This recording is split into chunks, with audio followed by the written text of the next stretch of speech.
Welcome back, viewers. You are viewing GMT this morning, and it is a bright and sunny Monday morning. Sitting with me in studio is no stranger again, ACP Collis Hazel, and we are happy to have you this morning, sir.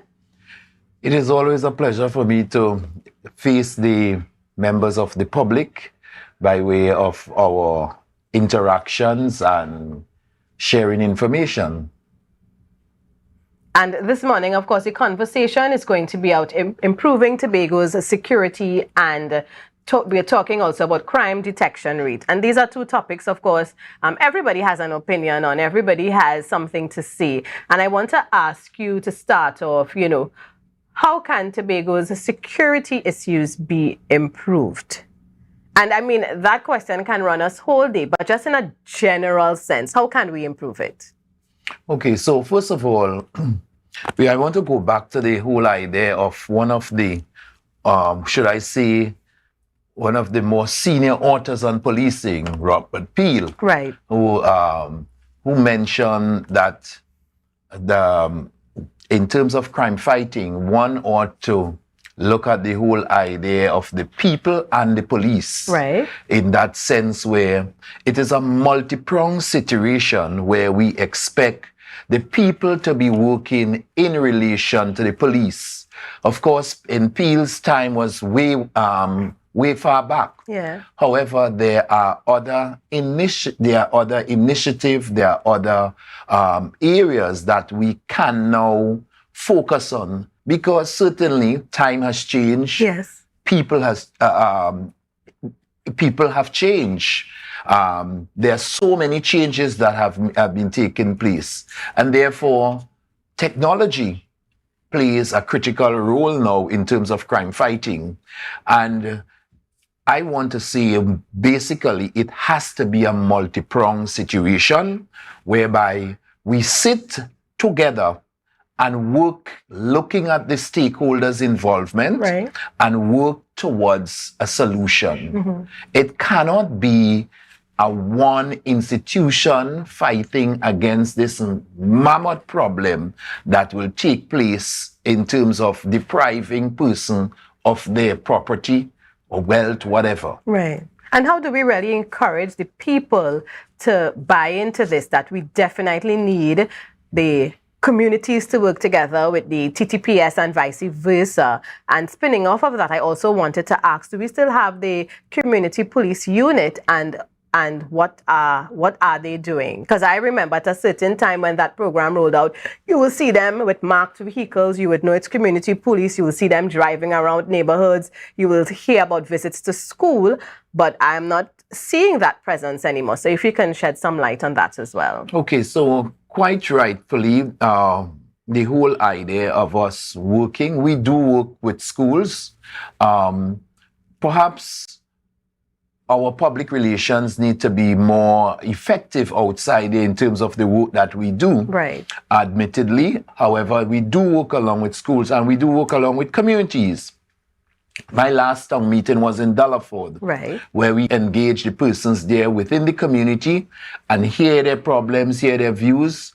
We have also moved ahead, not only visiting schools, we have town meetings, we have station councils. I was pretty happy to listen to at my last meeting with the Chamber of Commerce, where they mentioned that the business persons do attend the town meetings right here in Scarborough. Right. So we do have station councils outside there where the SDOs in charge of the station have a greater collaboration with the citizens and the other stakeholders in order to build relationship that they can work together, so that there's a greater level of understanding what are the problems that they are facing in the community and how they can address them. Mm-hmm.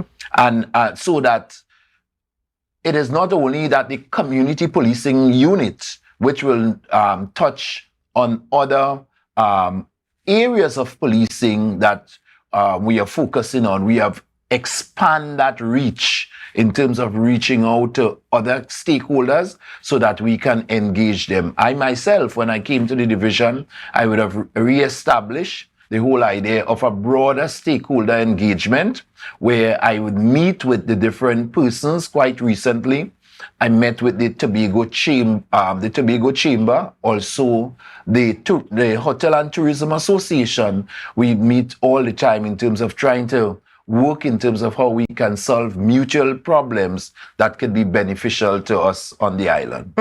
One of the points you raised, of course, would be the technology, the change in it, and using technology to help in the fight against crime. What is the TTPS, particularly the Tobago division, doing in terms of using technology to assist with this? Okay. So technology, of course, brings information, instant information to us. We have seen where I know for a fact that the government at this point in time is instituting over 2,000, I think is about 5,000 cameras.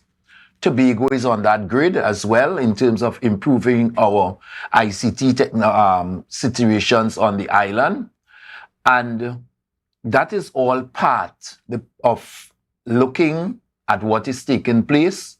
However, I must say that the police service has acquired other means of technology, which I will not disclose, which we are working with now in order to ensure that our detection rate is much more faster, and we are able to apprehend persons who commit these crimes from time to time. What I would want to employ, to advise our citizens to get involved in really is to get on board with technology. All of us on this island have a smartphone. And therefore, the smartphone is not just a WhatsApp as we like to do. Right. Or to take pictures. Yes. Or to make public mischief. However, it is a tool that can aid our development in terms of even carrying us safe. Because one of the things we do is the fact that we do have data on that camera, on those phones, and there are so many security devices on that phone that can even help us. How can we take it a bit further? Right. Right recently, I said to the persons on Ford, I urge them, place some investment on providing, added with that phone, putting a security camera on your property. Right. It doesn't require much. Even just 4 security camera around the perimeter of your property, identifying, showing areas where people will access your place, the main entrance and exit in terms of your place, comfortably taking view of that. And of course, I know providers that are doing that is not very expensive now because the government has zero-rated the tax. And we need to pay attention of what comes in the budget in terms of for security. You are not paying duties on these cameras anymore. So they are at a price that, of course, we should be able to manage in terms of treating with that. And that is part of what I would call hard targeting. It provides that opportunity for us where the bandits, those persons who are targeting us, it provides that opportunity that it can help to protect us because that is instant evidence that is provided to us. I must share with you that in some of the murders that we have had committed on this island, my officers have been working diligently in order to bring them to that level of success in solving them. And we are there. May I say that we are happy to announce that, the first murder has been solved that took place on the island, and we are very close in terms of wrapping up with others. However, when we look at the crime scene and follow the pattern in terms of building this, trying to bring the success in solving these things, we realize that the citizens can help us so more. Let's take, for instance, by what way when I look at it, I can recommend. Tobago, in terms of our outlay, many of our government buildings, our Tobago House of Assembly buildings, some of them have cameras on them. Many of them are as the outlay of the island, we are very close to the main road. I don't see that we don't have to revisit the wheel anymore to go run and put a camera on every light post and every lamp post in the island again. We have schools, we have health centers, we have all buildings that are owned by the THA that can now up their alley in terms of projecting some of those cameras, even our banks, our business places. You have just seen what the people in Tunapuna have introduced. Yes. And that is working successfully for them. And therefore, I'm just asking in terms of that multi-pronged approach. We all are affected by crime. What about extending an arm onto the roadway where we can be able to pick up the footage? Because these persons who are committing this crime, they are traveling in vehicles. They're even running and walking, very brilliantly walking, yes, and doing the act. And we can be able to pick them up. So when we go back on the trail and we explore where we can get footages from, sometimes it is very weak. Right. And there is, in some instances, there are people who have cameras up there, but they are dummies. Right. Right. Yeah. Some who have no data, some who is not supported by anything. So what I have been doing quite recently, carrying persons who are in that operation of business, I have been taking them to town meetings so that they can now, it's not just a talk shop. Right on spot, you can identify providers in ICT, persons who provide that opportunity in sales of security apparatus, so that people can think about investing in these devices that will help them. Outside of that, we have been moving on to go into churches, we are going into schools, we are doing communities, we are updating our social media pages in terms of the whole idea of educating, informing, and ensuring that the population act as a catalyst for change in so to speak. Right. And you mentioned wrapping up as well the first murder, or solving it, or in the process of, wrapping up that investigation. And I just want us to look at detection rate, because I was told our time is very short and we have to wrap up soon. And I'm quoting, I think you might have mentioned this at the Delaford meeting, where you said for 2023, the 38% crime detection rate, right? You all had a 38%, I think. Right? And I am now thinking it's one thing to detect crime, but what about the follow through in terms of now getting a conviction, making sure that these persons who are charged, actually pay for their crime? Okay, so the police, fortunately, measures its detection by way of the idea of when it is able to bring a crime to successfully by way of its evidence to the judiciary. Okay. The judiciary has to play its part now. Yes.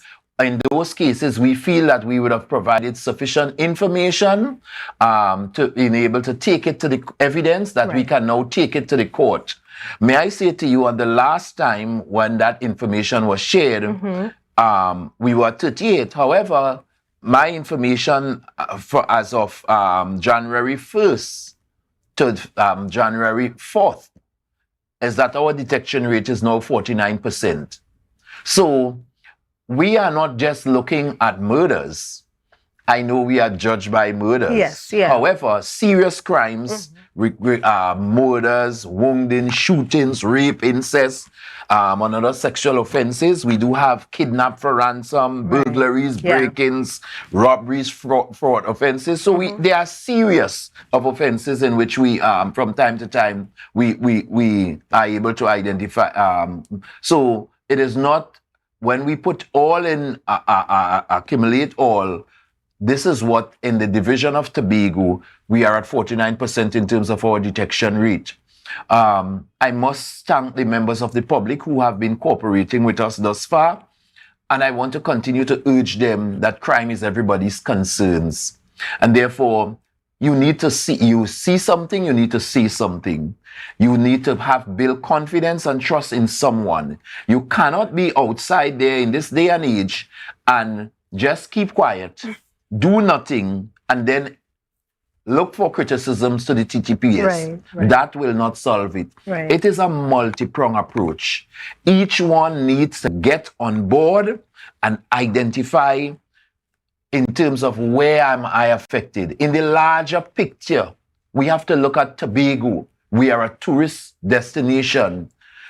Tourism is a vulnerable situation if we cannot secure our island. And therefore, you have to look at it from that trajectory that we need to be able to ensure that at the end of the day, all of us need to play a part. Right. So it's not about just condemning the police. I must say, we are not a perfect institution. We are trying as much as possible as the leaders of the police service in order to instill the values and the morals and the discipline within our officers that we will continue to serve this nation with pride. And therefore, we want to have all persons on board with us.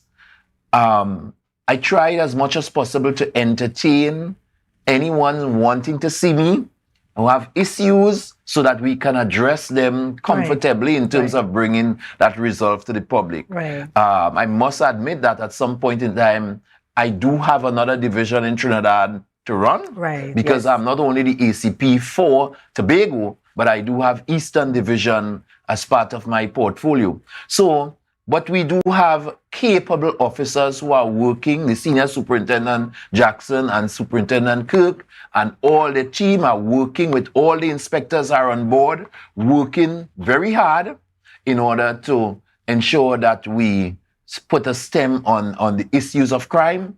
And we look forward for the cooperation and participation of all on sundry in terms of treating with that. Thank you so much, ACP Hazel, for spending time with us this morning. Viewers, unfortunately, our time has come to an end, but I just want to re-emphasize what the ACP said. If you see something, say something. We really are in this together. This is our community. This is our island. And as old people will say, if your neighbor house on fire, you have to wet yours. So don't think you are excluded from what's happening around us.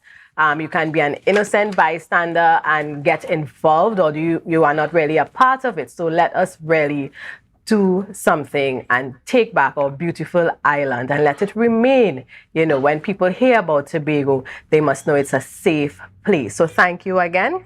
And viewers, this is all our time we have this morning. Thank you so much for staying with us. I am Natalie Sealey-Richardson, and of course, it was a pleasure to be here with you and to start off my Monday morning with you. So until next time, we'll see each other.